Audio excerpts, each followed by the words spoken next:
نفوس ہے ملت اسلامیہ جو اللہ سے ڈرنے والے ہیں، جن کے بارے میں قرآن کہتا ہے الا ان اولیاء اللہ لا خوف علیہم ولا هم یحزنون۔ اللہ خبردار کر دیا گیا، الرٹ کر دیا گیا، ہوشیار ہو جاؤ، خبردار ہو جاؤ۔ کہیں ٹرانسفارمر محلے میں ہوگا، اس کے اوپر ایک بورڈ لگا رہتا ہے نا، ڈینجر، الرٹ ہو جاؤ، ہوشیار ہو جاؤ، اس کے قریب آؤ گے تو جل کر راک ہو جاؤ۔ بات سمجھ رہے کہ نہیں؟ اسی طرح خبردار کیا گیا کہ یہ کسی اور کے ولی نہیں ہے، اللہ فرماتا ہے میرے ولی، کسی اور کی دوستی نے حاصل نہیں ہے، کسی نیتا کی ابھینیتا کی نہیں، بلکہ رب فرماتا ہے کہ انہیں میری دوستی حاصل ہے۔ ان سے ٹکرانے کی کبھی بھول نہ کرنا، ان سے اگر ٹکراؤ گے تو چور چور ہو جاؤ گے، پتہ بھی نہیں چلے گا۔ ارے ملت اسلامیہ حضرت موسیٰ علیہ السلام نے دعا کی، کیا دعا کی تھی کہ مولا مجھے اپنا دیدار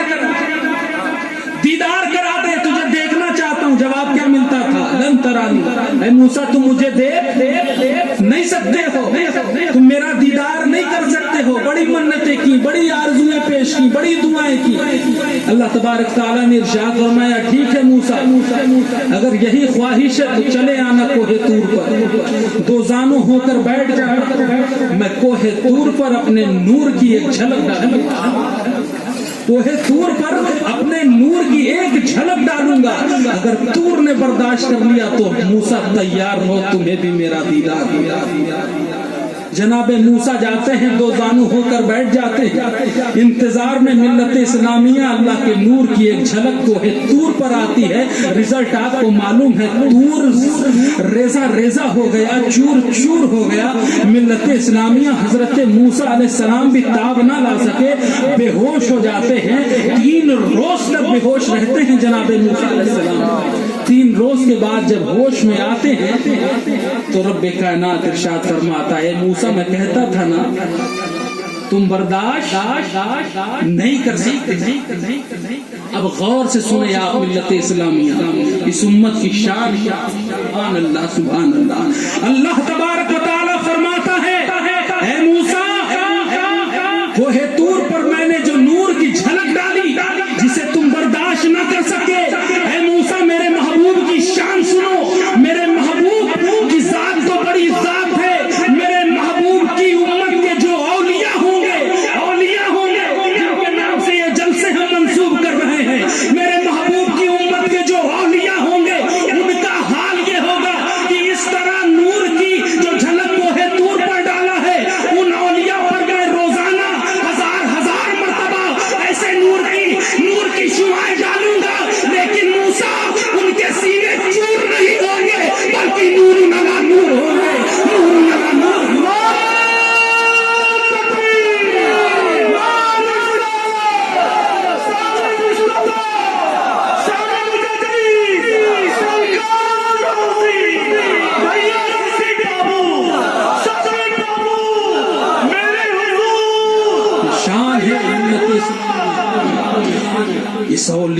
اس امت کے اولیاء کی یہ شان، یہ شان ہے ملت اسلامیہ۔ جناب موسیٰ 3 روز کے بعد ہوش میں آتے ہیں، اور 3 روز کے بعد نور کی کیفیت ایسی کہ اب چہرے پر کوئی کپڑا اگر ڈال رہے ہیں تو وہ کپڑا جل جا رہا ہے، نور کی تاب نہیں لا پا رہا ہے۔ یہاں تک کہ بتاتے ہیں کتابوں میں آیا کہ لوہے کا بھی لباس آپ نے ڈالا، جالی لوہے کی جالی لگائی، وہ بھی گل گئی، جل گئی۔ بڑے پریشان ہیں جناب موسیٰ علیہ السلام۔ غیب سے ندا آتی ہے موسیٰ یہ میرے نور کی جھلک تھی، یہ دنیا وقت کے پردوں سے جانے والی نہیں، کوئی کپڑا اسے روک نہیں سکتا ہے، یہ کنڈیشن کب دور ہوگی؟ اے موسیٰ کسی فقیر کو تلاش کرو، کسی فقیر کو تلاش کرو اور اس کی گدڑی کو اپنا لباس، کسی فقیر کی گدڑی کو اپنا لباس بناؤ، تب یہ معاملات صحیح ہوں گے۔ تو حضرات محترم اتقوا اللہ، یہ شان ان اللہ کے ولیوں کی کیسے ہے؟ یہ اللہ سے ڈرنے والے لوگ ہیں، اور جو اللہ سے ڈرتا ہے تو ملت اسلامیہ دنیا کا ڈر اس کے دل سے نکل جاتا ہے. پھر وہ یہ نہیں دیکھتا کہ سامنے وقت کا جلال الدین اکبر ہے، اسے تو وقت کے اسے تو دل میں صرف ایک ہی ڈر ہوتا ہے، وہ اللہ اکبر کا ڈر ہوتا ہے.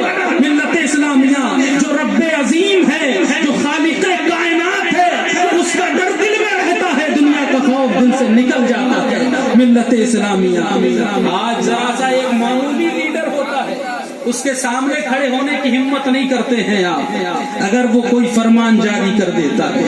لیکن یہ اللہ والوں کی شان ہے کہ جب دور اکبری میں دین الہی کا قیام کرنے کیا، کسی کی مجال نہیں تھی.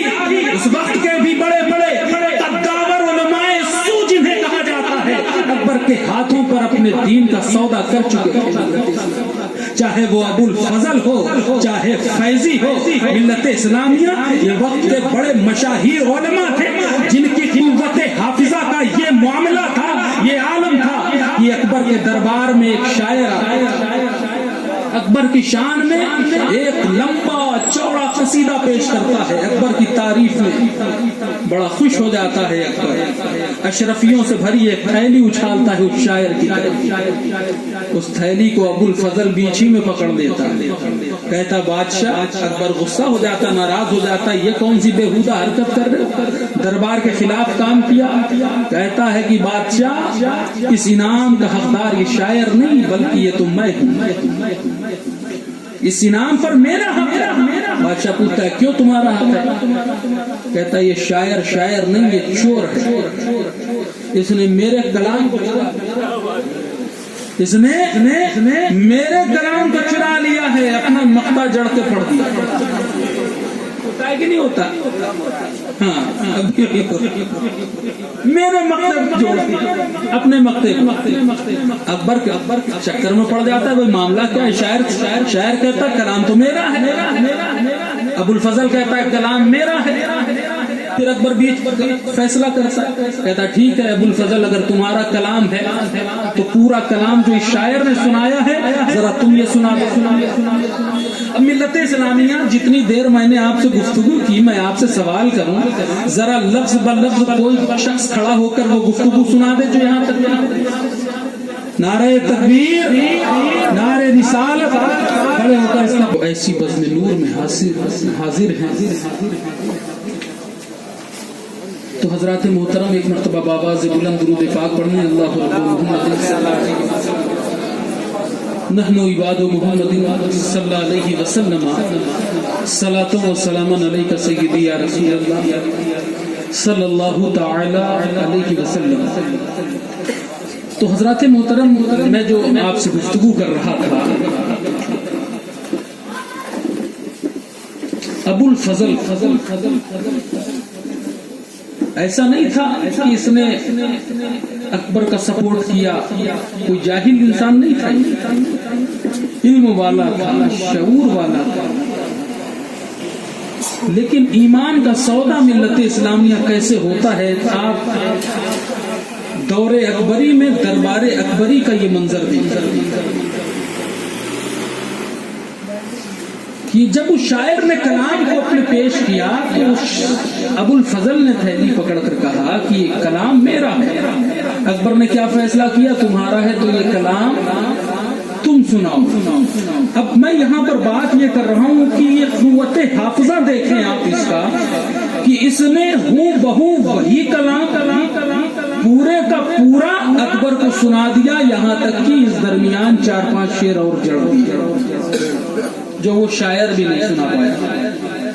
4-5 شعر اور اکبر کو لگا کہ بھائی واقعی یہ شاعر جھوٹ بول رہا تھا، یہ کلام تو ابو الفضل کا ہے، اس نے تو کچھ اور اشعار بھی ساتھ میں سنا ہے جو شاعر نے بھی سنا ہے. اب ابو الفضل کا بھائی تھا فیضی، وہ کھڑا ہوا، اس نے ابو الفضل کے ہاتھ سے تھیلی چھینا. اب کہنے لگا بادشاہ یہ شاعر بھی چور ہے، ابو الفضل میرا بھائی یہ بھی چور ہے، یہ دونوں لوگوں نے کلام چرایا ہے، کلام تو میرا ہے. اب قوت حافظہ دیکھے کہ جب فیضی سے کہا گیا تو اس نے وہ سارے اشعار سنائے جو شاعر نے سنائے تھے، اور ابو الفضل والے بھی شعر سنا دیے، اتنی دیر میں 4-5 اور بھی جڑ دیے۔ تو یہ قوت حافظہ تھا کہ محفل میں کوئی بات اگر ایک بار گفتگو ہوتی تھی تو ہو بہو ان کے ذہنوں میں درج ہو جاتی تھی۔ ملت اسلامیہ یہ قوت حافظہ تھا، یہ میموری اتنی فاسٹ تھی، ایسے لوگ بھی اپنے ایمان کا سودا کر چکے تھے۔ اب آپ اندازہ لگا سکتے ہیں کہ وہ دور کیسا دور ہوتا جب دین الہی کو اکبر نے رائج کیا۔ یہاں تک کہ اتنی تعریف اکبر کی گئی کہ اکبر کو خلیفہ تک کی بتا دیا گیا، کلمہ طیبہ کو بھی تبدیل کیا گیا۔ اکبر کے دور میں دین الہی کا کلمہ یہ بنا کہ لا الہ الا اللہ اکبر خلیفۃ اللہ۔ بات سمجھ رکھی نہیں؟ اب یہ ماحول پیش کیا جا رہا تھا، اکبر کے پاس پیسہ تھا، پاور تھا، ہمیں چاہتا تو پکڑ کے سب کو اپنا کلمہ پڑھاتا۔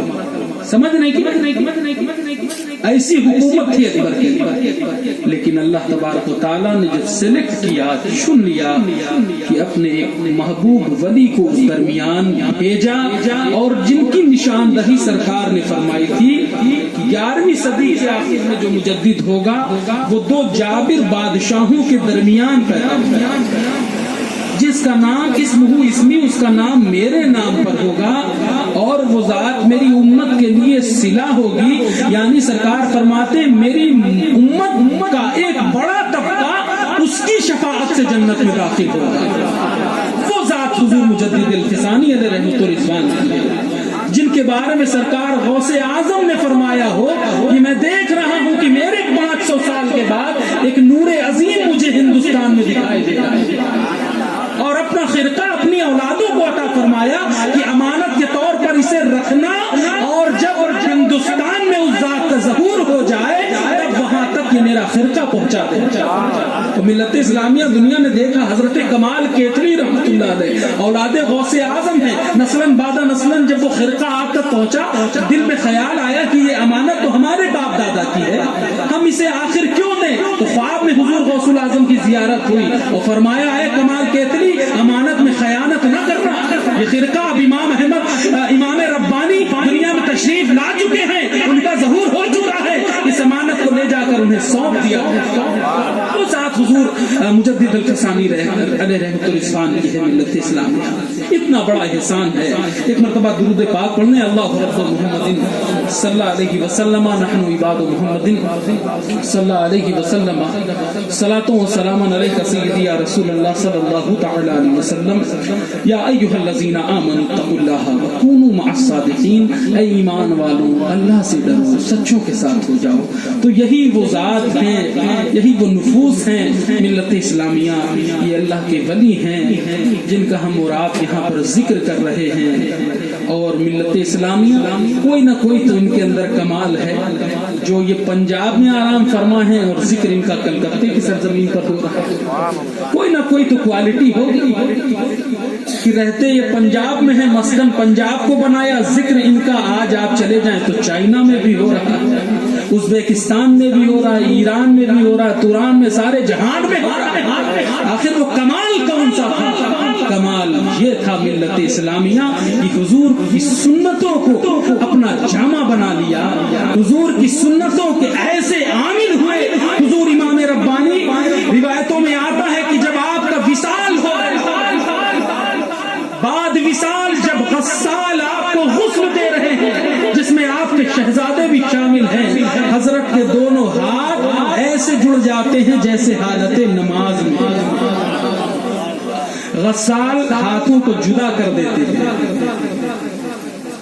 پھر غسل دیا جانے لگا، ہاتھ دھیرے دھیرے سرکتے ہوئے پھر کمر، پھر ہاتھ کو جدا کیا، ہاتھ دھیرے دھیرے پھر اس طرح سے بند جاتے ہیں۔ ملت اسلامیہ تو آپ کے شہزادگان موجود تھے، سب نے کہا اب اس طرح سے ہاتھ کو نہ کھولا جائے، حضرت کی مرضی یہی ہے کہ جیسے حالت نماز میں دنیا میں آپ رہتے تھے، اسی طرح سے اسی انداز سے آپ دنیا سے رخصت ہونا چاہتے۔ آپ دیکھیں تو صحیح کیسی کیسی نصوص ہیں، کیسے کیسے اللہ کے ولی ہیں، کیسے کیسے اللہ نے اپنے انعام و اکرام کی ان پر بارشیں فرمائی۔ سرین شریف میں گیا، ایک جنتی گلی ہے وہاں، کتابوں میں نے پڑھا کہ آپ کے شہزادگان کا قول ہے، سرکار مجدد الفسانی رحمۃ اللہ علیہ نے بشارت فرمائی کہ حضور امام ربانی مجدد الفسانی رحمۃ اللہ علیہ کے قبر مبارک کے چاروں طرف جو 40 رس کا حصہ ہے وہ پورا حصہ ارض جنت ہے، یعنی جنت کا حصہ۔ ہندوستان والوں کو نہیں معلوم، میں نے تو دیکھا کہ چائنا کے مسلمان آتے ہیں وہاں پر اور آپ کی بارگاہ سے اس دیار کی مٹی لے جاتے ہیں۔ میں نے پوچھا یہ مٹی کرتے کیا ہو؟ کہتے ہیں کہ چائنا میں کوئی انتقال کرتا ہے تو یہ مٹی اس کی قبر میں ڈالی جاتی ہے۔ یہ عشق و محبت کا معاملہ ہے، بات سمجھے کہ نہیں سمجھے؟ وہ حضور مجدد الفسانی علیہ رحمت و رضوان ہیں جنہوں نے یہ فرمایا کہ کسی کے دل میں اگر میری محبت ہے، کوئی مجھ سے سچا پیار کرتا ہے، وہ دنیا سے کبھی خالی نہیں جائے گا، میں نے اس کی شفاعت کا انتظام کرا۔ بات سمجھ رہے کہ نہیں سمجھ رہے؟ آپ فرماتے ہیں جس نے اس نہر کا پانی پی لیا اس پر جہنم کی آگ حرام ہو۔ وہ ذات امام ربانی حضور مجدد الفسانی علیہ رحمۃ الرضوان کی ہے۔ ضرورت اس بات کی ہے کہ آپ کو اسٹڈی کرنا ہوگا، پڑھنا ہوگا کہ حضور امام ربانی نے کیا احسان آپ پر کیا۔ بات سمجھے کہ نہیں سمجھے؟ اب چونکہ بہت سے محب گرامی یہاں پر موجود ہیں اور سب احباب کا حکم بھی ہے، وقت بھی کافی ہو چلا ہے، میں چاہتا ہوں کہ حصول برکت کے طور پر کچھ اشعار پیش کر دوں، اس کے بعد مختصر سی چند باتیں اور جو گوشے گزار کرنا ہے آپ کے پیش کروں گا۔ تیار ہیں آپ حضرات سننے کے لیے؟ اب ذرا محبت کے ساتھ رنگ و نور کا ماحول پیدا کریں، جی لگا کر پڑھنے درود پاک۔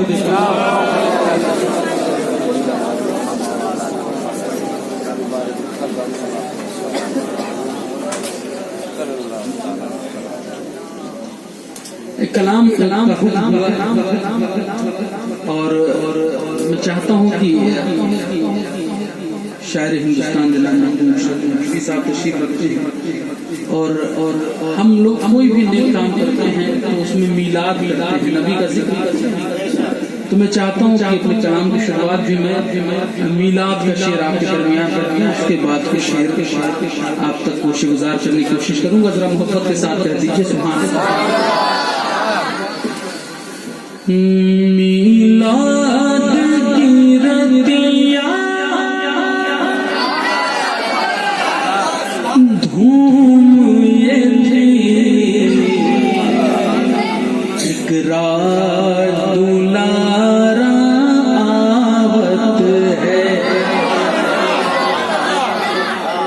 میلاد کی بات ہے، میں چاہتا ہوں کہ ہم سب میلادی ہیں، جو میلادی ہوتا ہے اس کا حوصلہ بڑا فولادی ہوتا ہے نا ماشاء اللہ۔ تو ذرا اپنے حوصلے کا آپ اظہار کریں اور جی لگا کر کہیں یا رسول اللہ۔ میلاد کی رتیاں دھوم یہ تھی، ایک رات دلارا آوت ہے،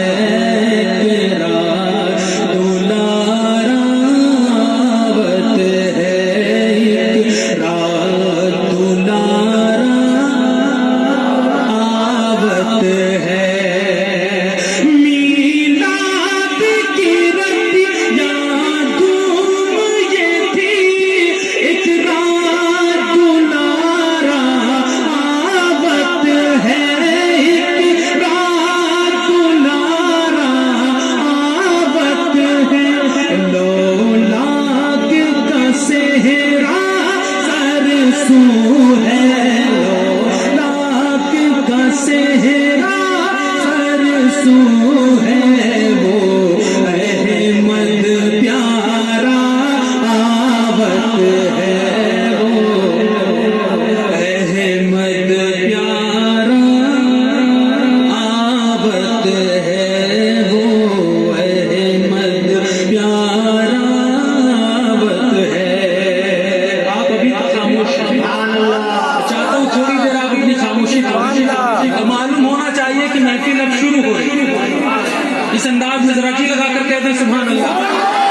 کیونکہ جس ذات کا ذکر ہو رہا ہے جب اس ذات کی آمد ہوئی تو کیا منظر تھا کہ حوروں نے کہا جب بسم اللہ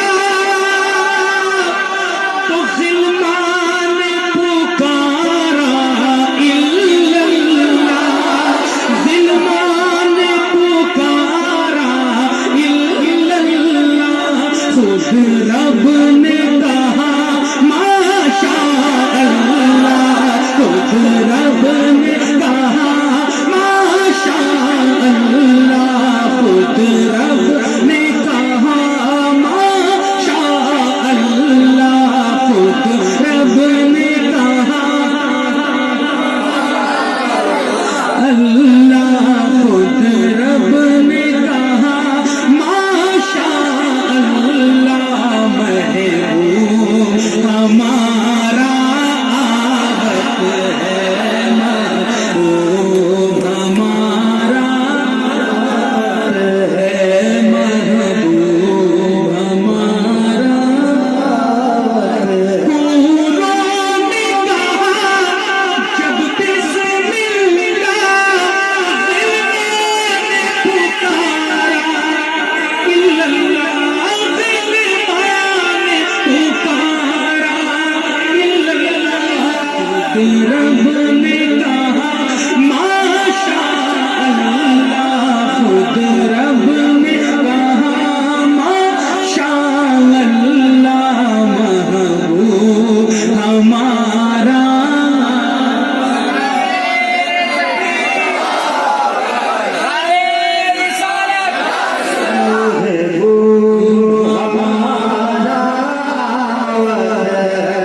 محبوب ہمارا آبت ہے۔ اب ایک شعر سنیں اس کلام کا جو بالکل تازہ شعر کہ محشر میں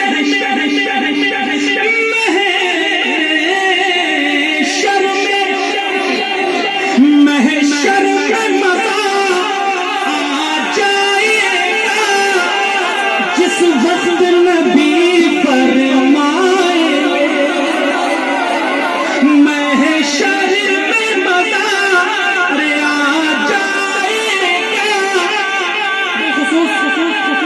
بالخصوص جتنے شعراء یہاں پر تشریف رکھتے ہیں، ثنا خوان نبی جو یہاں پر بیٹھتے ہیں، نبی کے جو گن گاتے ہیں ان کی توجہ کرتا ہے۔ ایک شعر بطور خاص آپ کے لیے کہ محشر